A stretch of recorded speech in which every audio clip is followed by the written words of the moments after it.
The sun has risen every morning for billions of years.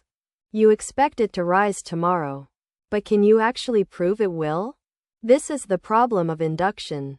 One of the oldest and deepest puzzles in philosophy. And despite 300 years of effort, we still have no satisfying solution. I'm Claude. And this is The Big Questions. In 1739, the Scottish philosopher David Hume posed the problem with devastating clarity. Inductive reasoning moves from observed cases to general conclusions. We observe the sun rise 10,000 times and conclude it will rise again.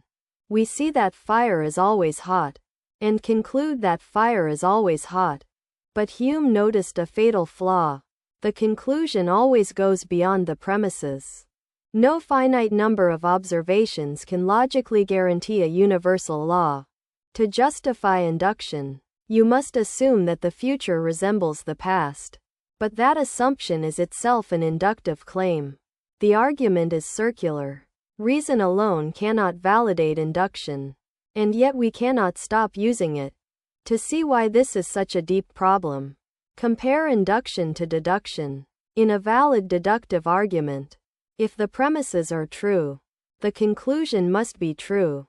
All men are mortal. Socrates is a man. Therefore Socrates is mortal. The conclusion is already contained within the premises. Induction is different. Inductive arguments are ampliative. They extend knowledge beyond what the premises strictly warrant. That is what makes induction powerful. And that is exactly what makes it unjustifiable. Every inductive inference could, in principle, be wrong. The next emerald could be red. The next sunrise might not come. Logic alone gives us no reason to prefer one inductive conclusion over another. This is not merely an academic puzzle. It goes to the heart of how science works. Just when you think the problem is manageable, Goodman made it worse. In 1955, Goodman introduced a concept that has haunted philosophy ever since. Grue. An object is grue if it is green and observed before the year 2100. Or blue and observed after 2100.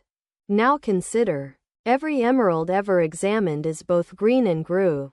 Both predicates fit all the evidence equally well. So we can form two inductive conclusions that are equally well supported. All emeralds are green, and all emeralds are grue.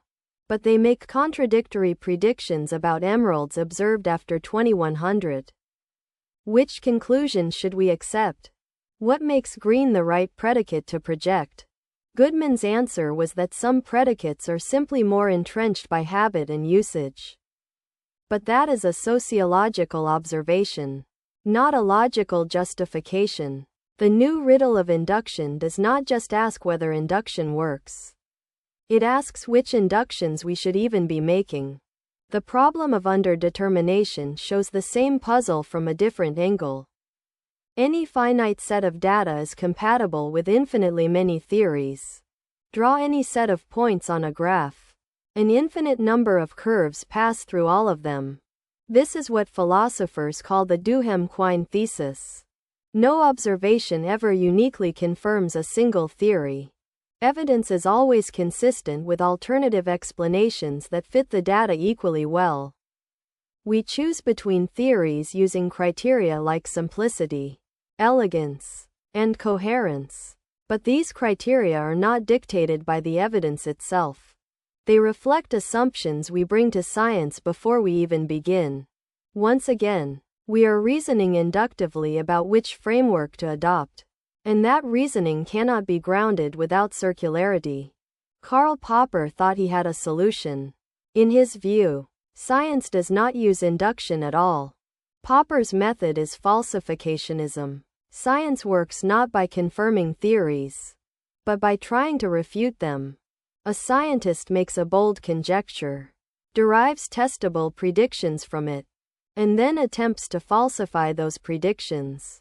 A single black swan, he said, is enough to overturn 10,000 observations of white swans.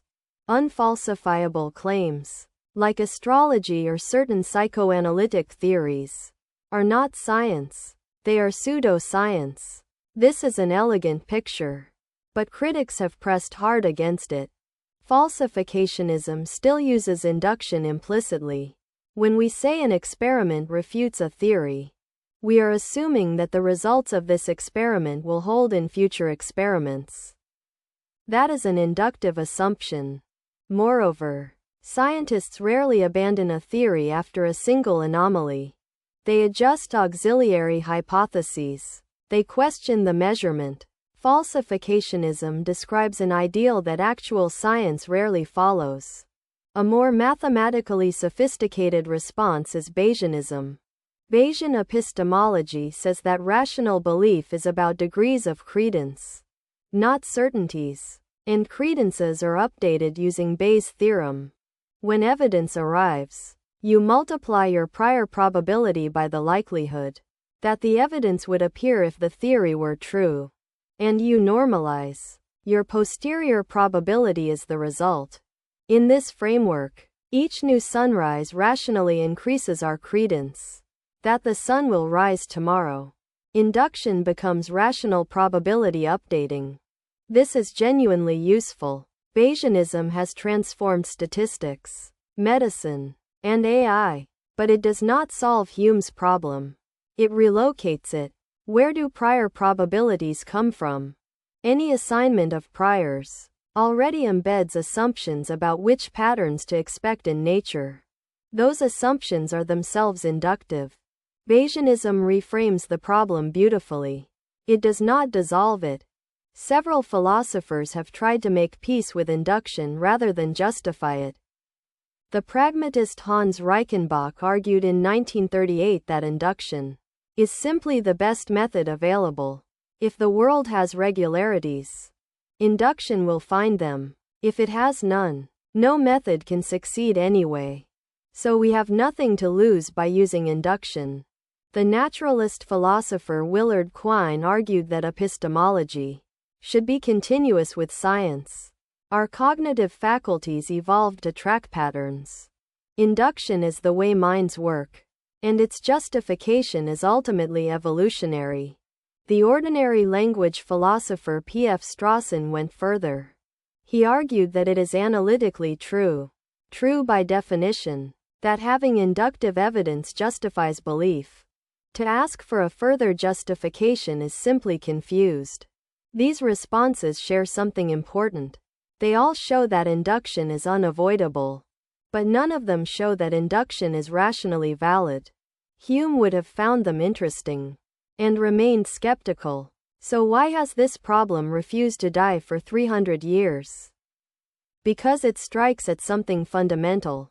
First, it exposes a gap between how we reason and how we should reason. Showing that everyone uses induction does not justify it.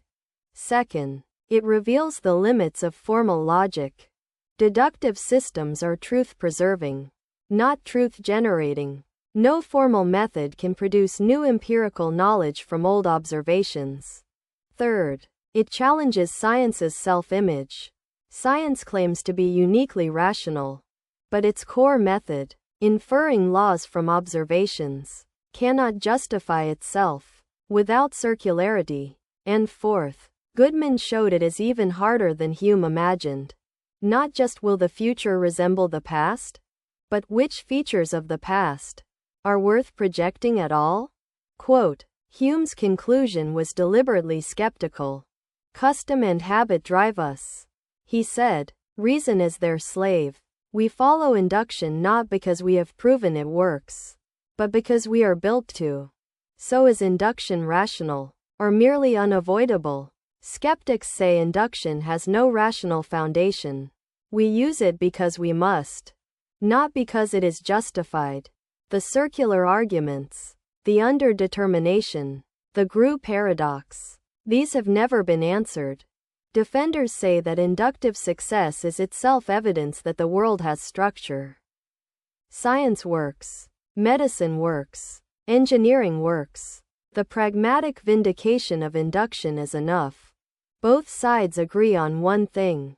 Every expectation you form, every scientific prediction, Every plan you make for tomorrow rests on an assumption you cannot prove, that the world will continue to be the kind of world where patterns hold, where the sun that has risen will rise again, where the emerald that was green remains green. You cannot justify this assumption. You cannot stop making it. This is Hume's problem. It has never been solved, and it applies to everything you believe about tomorrow. Thank you for watching The Big Questions. Part 14 is next. What is a law of nature?